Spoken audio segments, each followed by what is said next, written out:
He's back. Who, Dagur? No. Gustav. Oh no.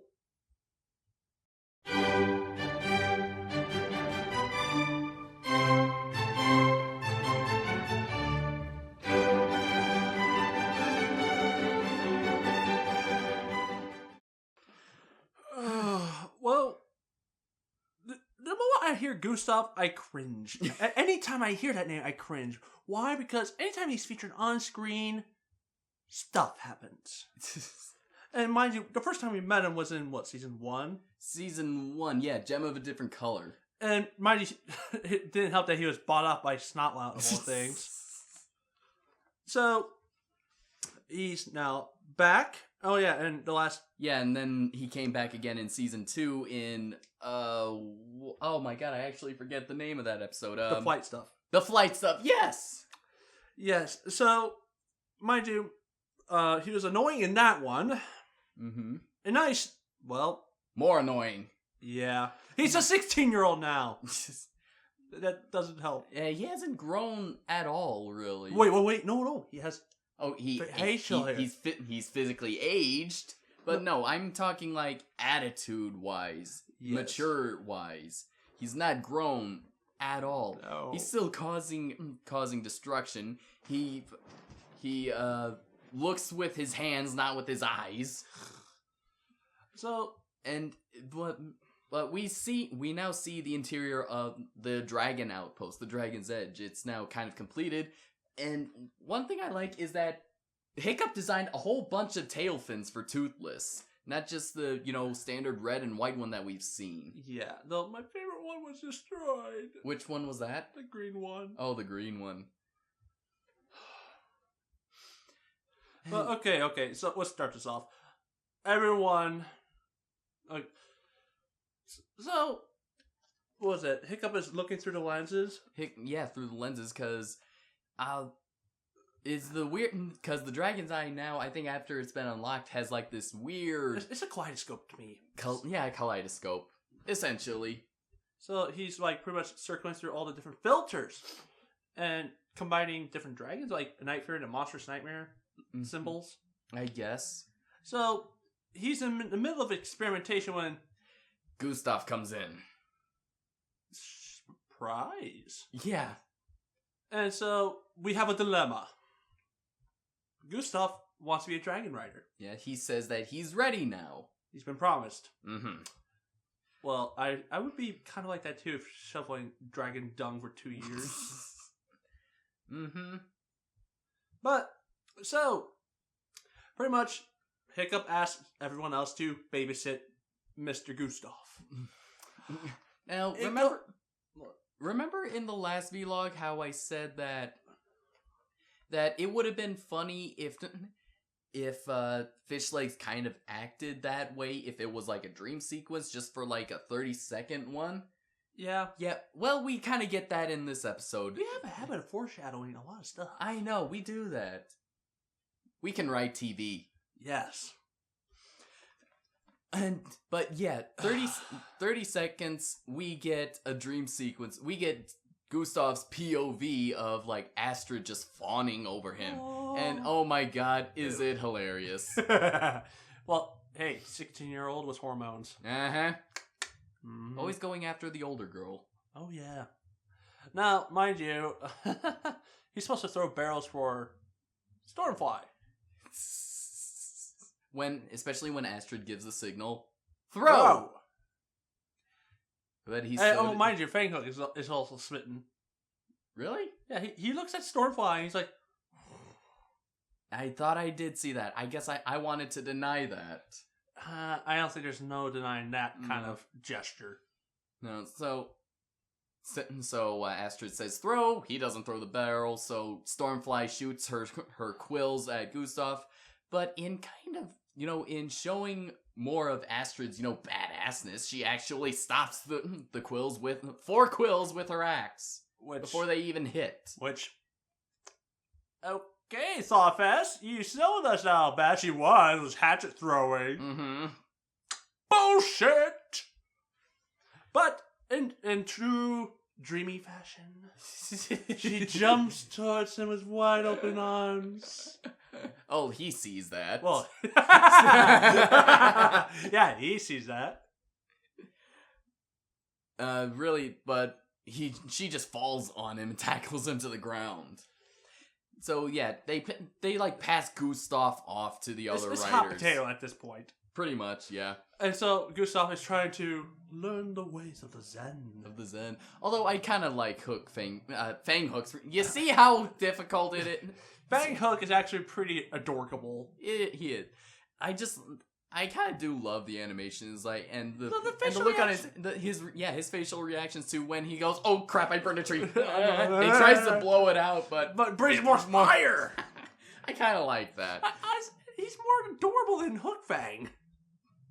I don't know if that takes much effort, I don't know. It must be the face of the monstrous nightmare. Yes, Monster Nightmare has that wonderful dorky face. It's like, yeah. Then let's see. They pass them off. They pass them off to the twins. He fills in their boar pit. Oh, and they are just devastated. Haven't you done enough? And let's see. We don't see what happens to Snot. We don't see what happens to Snotlout, but apparently his helmet caught on fire. Yeah, Snotlout apparently thought it was a wonderful idea to dump him into Hiccup's hut. Yeah, with no supervision whatsoever. I wonder what could go wrong. Oh, I don't know. How about jump on everything, touch everything, and find a Gustaf and shiny? Yeah, I found a MacGuffin. Mm-hmm. I found the dragon eye. Oh my God, there's treasure. Let's go. Oh, then they shall love me. Yes. So yeah, he's not changed at all. The only difference is that he's older and taller. And he has a whisker. Well, he did before the twins ripped it off, which I have done before. Yeah. But he thought it was facial hair. I call that one little whisker. Mm-hmm. So he finds the island that apparently almost falls into a crevice because apparently there's unstable caverns there, and he's rescued by Hiccup, who's not pleased. I don't think we've ever seen an angry Hiccup before. No, we haven't. No. So, Hiccup grounds him. He doesn't really ground him. Just says that pretty much you are still not good enough to be one of us. That's what I mean, really. Grounds him by saying that. Yeah. And Gustaf, showing his immaturity, thinks flying away without telling them will make them worry about me. Not realizing they could care less. Uh-huh. But, it actually did turn out to work, really. Oh, and Hiccup, but that's because it's Hiccup. Yeah. Hiccup is the chief, future chief. Mm-hmm. And Gustaf ends up being captured by Dagur, who we think... Well, okay. I was going to say, there's one thing. Where is Dagur? Because is he just sailing around randomly? No, I still think he's in the fog bank somewhere. Because, how far is that fog bank away from the island? I don't know. We're not given a map. I wish we were, because I felt like that was kind of inconsistent how Dagur just happens to be nearby. Mm-hmm. Yeah, Gustaf gets captured by Dagur, who he thinks is one of the core dragon riders. He hoped it was Hiccup, and in the strangest thing, remember in episode 3 of season 2 when we actually said Brother Hiccup? He actually says that. Yes. Wow. How good are we? Indeed. But no, okay, let's start our interrogation, all right? Who are you? My name is Gustaf, that's Fanghook, and that's all you're getting out of me. Oh, is that so? Throw him overboard. Wait! I know about Hiccup and the other riders. I can give you information. Oh? Information about what? Like, the other riders, and I can get you the Dragon Eye. What's the Dragon Eye? Oh, you know that telescope-looking thing that you've been after? Oh. Yeah. No. Spineless, gutless, testicleless, brainless. Just pretty much anything less that you can add to him. He's like, you know what? And this is what... I was like, fuck, we have a mini mildew. Yet, I think, no, worse than mildew. I think he's like Shia LaBeouf from the Transformers movies. Just the way he acts, even his he freaking looks like Sam Witwicky. Do it! Fuck. And nothing against Shia LaBeouf. He's a great actor. It's just that he gets stuffed in those roles. Yes, he plays the same kind of role over and over again. Shia LaBeouf. No, just the smart mouth, insulting kind of person. He tried it's like Topher Grace all over again when he was in, I can't believe I'm bringing this up again, Spider-Man 3. I wasn't seeing a different character. I was seeing Eric Foreman from that 70s show. You do realize people are trying to forget that movie. Well, I'm sorry, folks, but if you keep forgetting about Spider-Man 3, then chances are it's gonna happen again. We can dream, can't we? I'd rather live in a world where Spider-Man 3 does not happen again. Fine. But so Dagur treats him to lunch. Mm-hmm. Now to Gustav's credit, at least he did handle being a berserker prisoner, I guess, very well. Yeah. I mean, he wasn't completely intimidated just by Dagur. Yeah. And so they send Fang Hook with a note attached to his horn saying that we'd like a trade, the Dragon's Eye for Gustaf, and specifically said for Hiccup to come alone. Well, ish, he does have his Night Fury. Sorry, I think I see the brains working. I think I had an epiphany of what happened, actually. What? Well, let's explain this a little bit later. So, yeah, Hiccup brings along the MacGuffin. The MacGuffin. And so the trade commences. He rolls it to him, only for Gustav to, sorry, Hiccup. But I'm joining the dark side.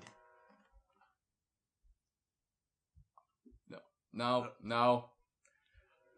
Okay, so Hiccup really has nothing he can do because he's surrounded with all the crossbows aiming at his jugs and heads and everything. So he flies off. Dagur decides to find his treasure. Yes. Yeah, because because Gustav bragged how we are going to find untold amounts of treasure. I kind of knew that was going to happen because he kept saying treasure, even after when he was told that there is no treasure. Mm-hmm. So that's why here's the thing.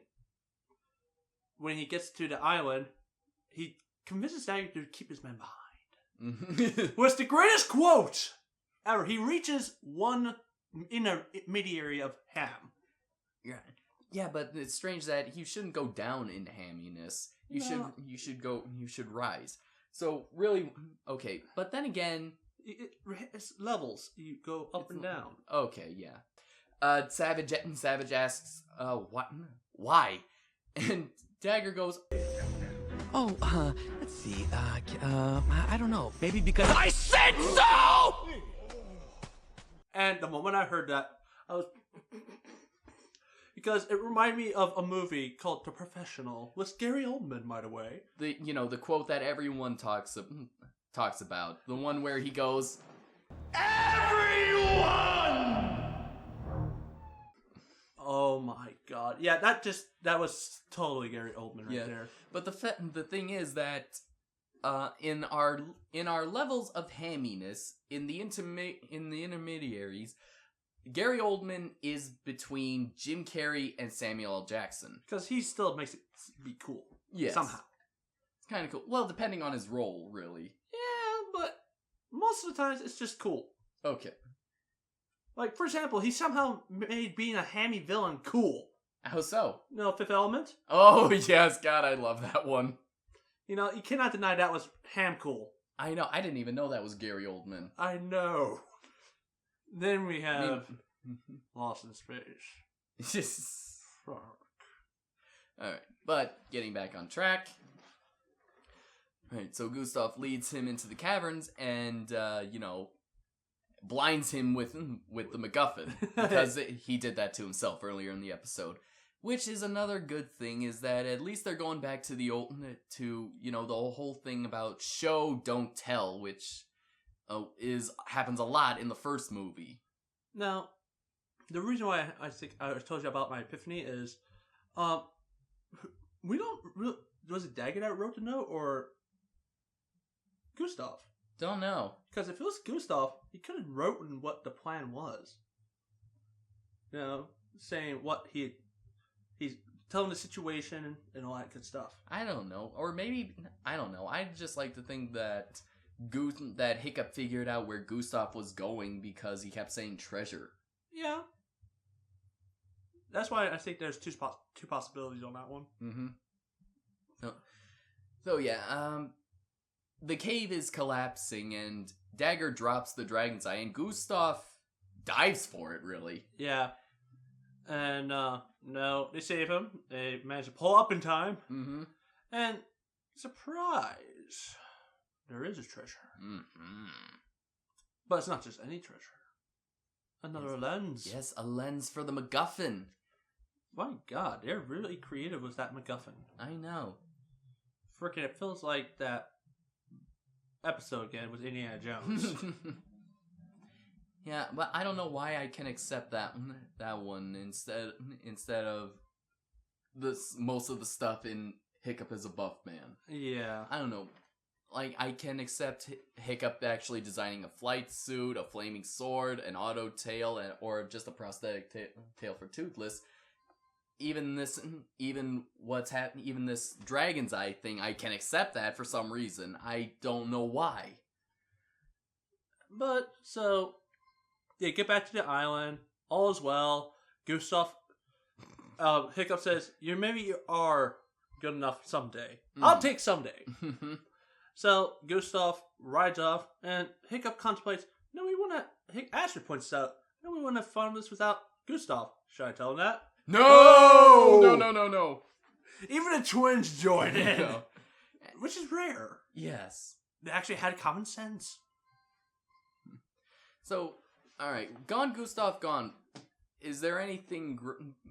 Okay, what's great about the episode? Well, really the second act, really. Actually, and some of the comedy, too. First act was Dagur. What? We forgot to mention about the way it started was Dagur. The way it started with Dagur? Yeah, it started off with Brother Dagur. How so?